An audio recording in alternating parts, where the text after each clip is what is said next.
verb will not break in between. It will always come together.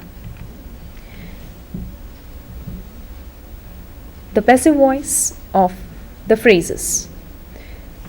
Please observe the bold part of the sentence. A large number of students attended the function. You do not have one single word as subject in this sentence. You have the whole phrase, means more than one word, group of words as the subject. Our basic rule for active passive is to change the place of the subject and object. So when we have a large number of students, this entire phrase, which is as the subject in the active voice, will become the object in passive voice. Now please look at the PPT once again. A large number of students attended the function. Function will come forward in the passive. The function was attended by a large number of students. Please look at this video.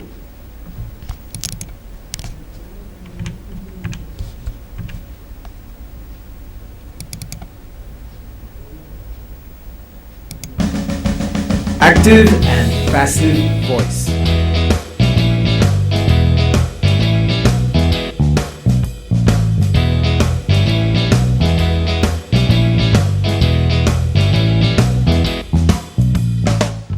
At the end of this lesson, you will be able to define active voice, define passive voice, identify the difference between active voice and passive voice, change sentences in active voice to passive voice and vice versa.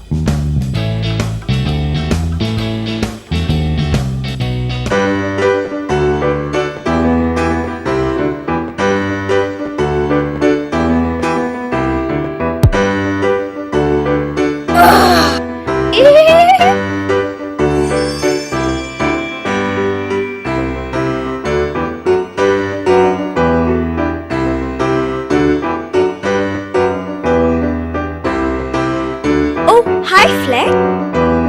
Hi Zizi. What are you busy doing? Look, I'm writing about how you kicked the ball so hard yesterday that it flew over the fence. Let's see what Zizi has written in her book. Fleck and I went to the park yesterday. Fleck was playing with a ball. The ball was kicked very hard by Fleck. It flew over the fence. Let's take a look at the two sentences. Fleck kicked the ball. The ball was kicked by Fleck. The first sentence tells us what Fleck did. The second sentence tells us what was done to the ball. Do these two sentences mean the same? Let's find out. A sentence has two parts, the subject and the predicate. In the sentence, Fleck kicked the ball. Fleck is the subject and kicked the ball is the predicate. Let us now look at the predicate. Here, the ball is the object and the verb kicked explains what was done to the ball. So we can say Fleck is the subject or the agent of the verb. Ball is the object.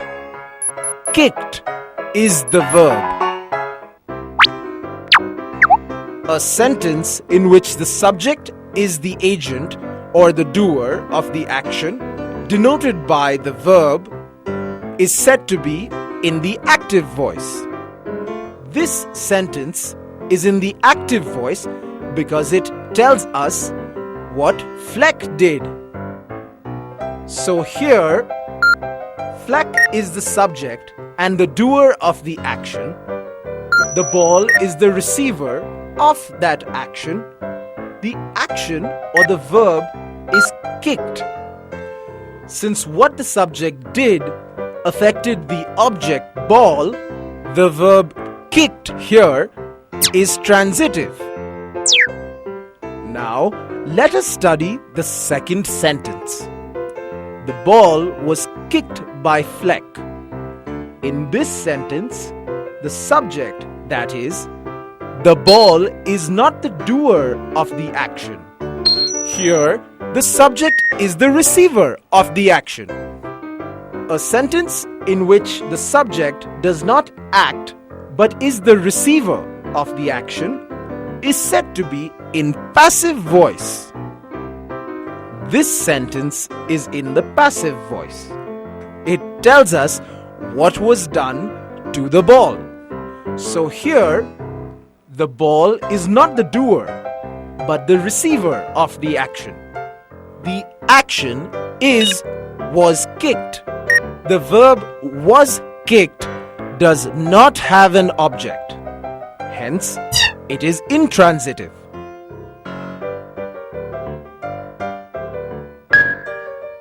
We just saw two sentences meaning the same thing but being written differently. Let's understand the differences between them. Let us first take a look at the subject. In the active voice, the subject of the verb is the agent or the doer of the action denoted by the verb. But in the passive voice, the subject of the verb is not the doer.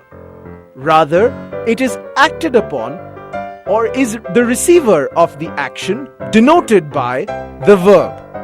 It is therefore passive or inactive. Now let us take a look at the verb used in both the sentences. The verb used is to kick, which is the same for both sentences. However, the form of the verb differs.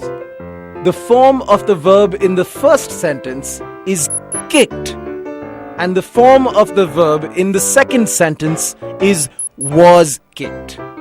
So the form of the verb helps us identify the voice of the sentence. Usually, in the passive voice, we use the to be form of the verb according to the tense of the sentences followed by the past participle form of the active verb. So in this sentence, the ball was kicked by Fleck. We use was, which is the past tense of the verb, to be, and the verb kicked, which is the past participle form of the verb to kick.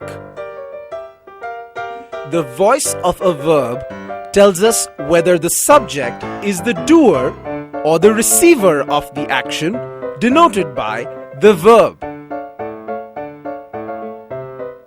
In the case of a sentence in the active voice, the subject is the agent or doer of the action denoted by the verb. The first sentence is in the active voice. So, the subject Fleck is the agent or doer of the action denoted by the verb to kick. The second sentence is in the passive voice.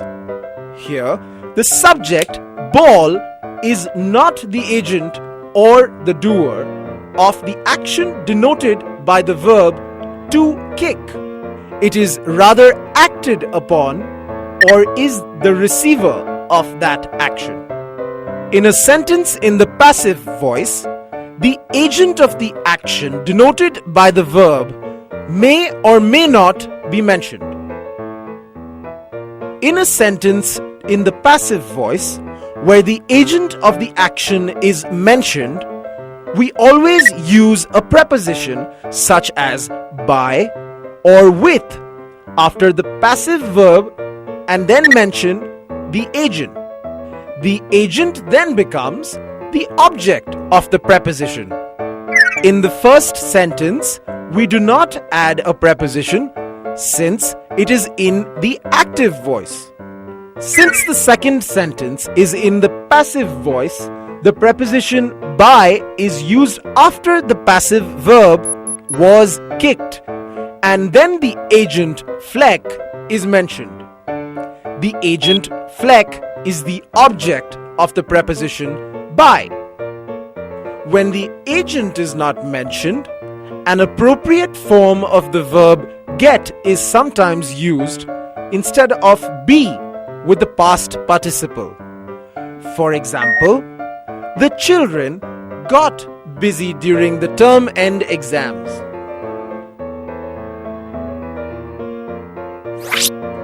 While changing the voice from active to passive, there are a few other changes that need to be followed as well.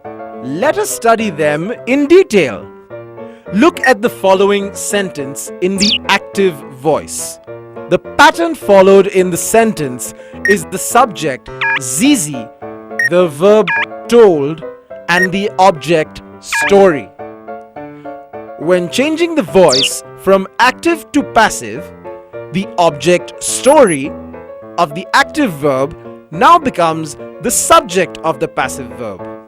So the sentence in the passive voice becomes a story was told by Zizi.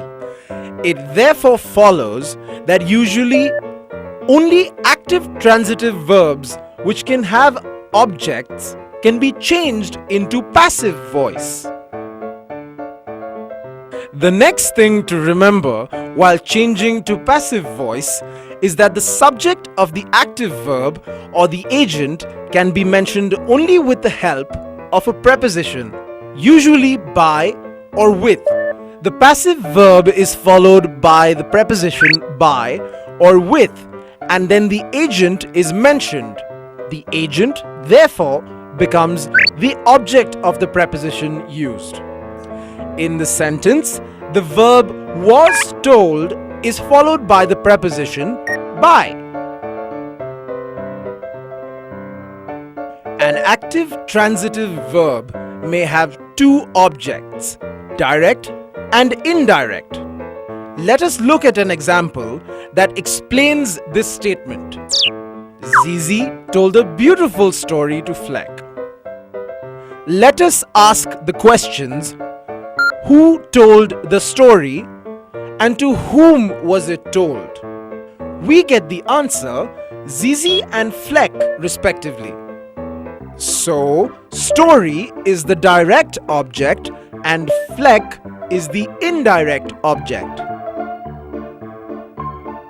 While changing this sentence to passive voice, any one of the objects can be made the subject of the passive verb. The other object that may be retained as the object of the passive verb is known as the retained object. So we can write the sentence in two ways in the passive voice. Fleck was told a story by Zizi. A story was told to Fleck by Zizi. In the first sentence, story, which was the direct object of the active verb, now becomes the retained object of the passive verb. In the second sentence, Fleck, which was the indirect object of the active verb, now becomes the retained object of the passive verb. The preposition to is also kept before the retained object Fleck. Fleck is an object of the preposition to.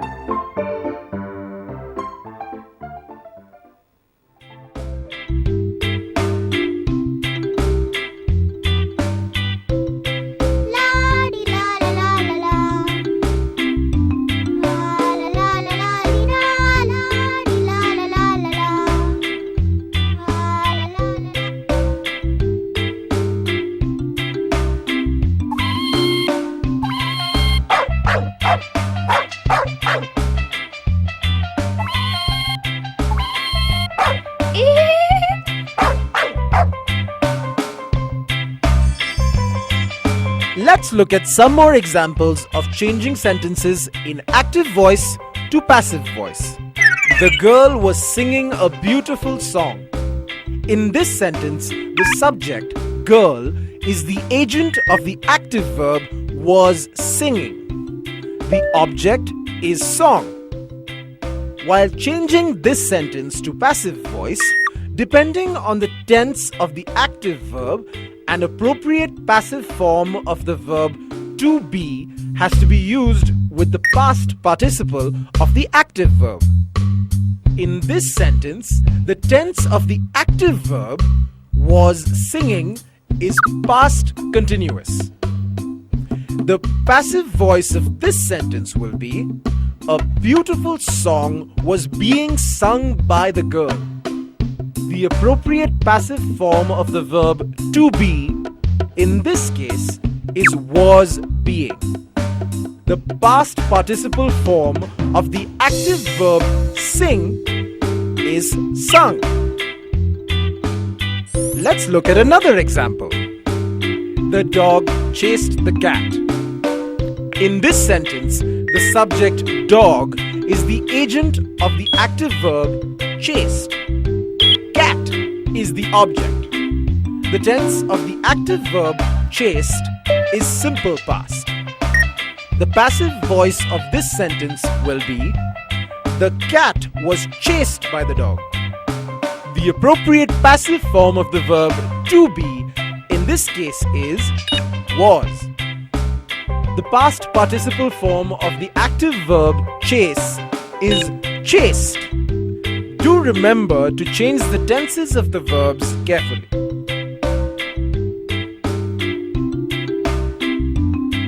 In most of the sentences, the subject, verb, and object are clearly identified.